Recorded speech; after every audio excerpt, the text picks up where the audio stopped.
Making a decision to feed your baby is probably one of the most important decisions you can make in your life. My dream would be that women can make that decision in an informed way, and that we're brave enough to talk about the risks of not breastfeeding in the context of an informed decision, and then women that do make that decision can feel free then to take what works for their family and feel confident in that. A lot of moms prepare for birth. They read everything and they take classes, but it's a moment in time, right? And for others longer than some. Yeah. But I would say it's a learned process. Even though breastfeeding is natural, you still have to learn what to do. And you don't learn how to breastfeed by reading about it. No. You learn by doing it. Yes. Right. So I always kind of use the analogy, it's like learning to ride a bike. Definitely. You don't read a book on how to ride a bike. No. You get on and you fall off a few times and you get back on again.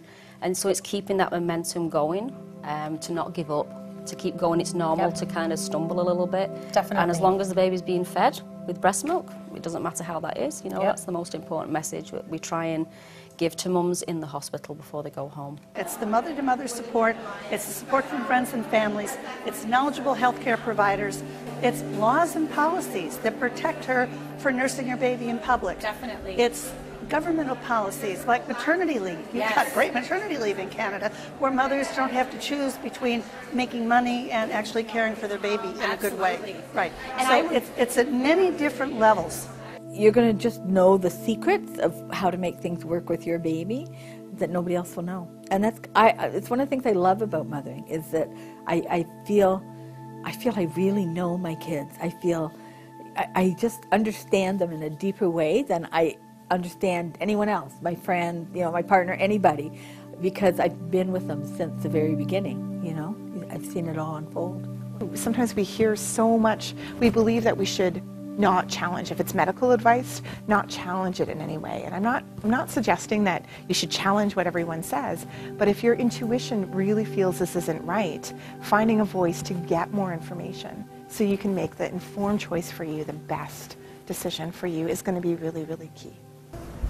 If I had a wish, I would say that there would be a law in Canada that said that you can't sell a doll, the pacifier or a bottle, because that would open it right up and the child could say to the parents, how do I feed this baby? Absolutely. And then they could tell them whatever they choose.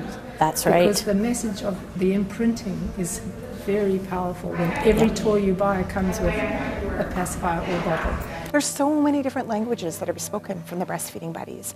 We have moms that are teen moms. We have moms that have breastfed triplets. We have moms of all different shapes and sizes and different experiences.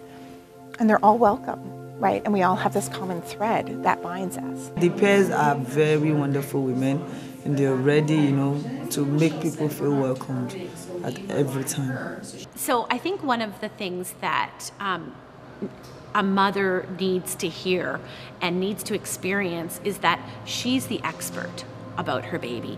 It is not a doctor, it's not the mother-in-law, it's not the stranger on the street that feels compelled to say something about the way she's parenting. And I feel that if we really empower women to feel like they know their babies, they have the instinct to be able to parent, and that might be through breastfeeding, that their confidence changes dramatically. And if we recognize that it takes a large team of people to support a mother, but she's the person that knows best, then I think a lot of the guilt and a lot of the judgment will fall away when that confidence in knowing her body can do it is the theme that's carried out through her pregnancy, through her labor, and through her breastfeeding and parenting.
Do you remember when you used to have Mummy's milk?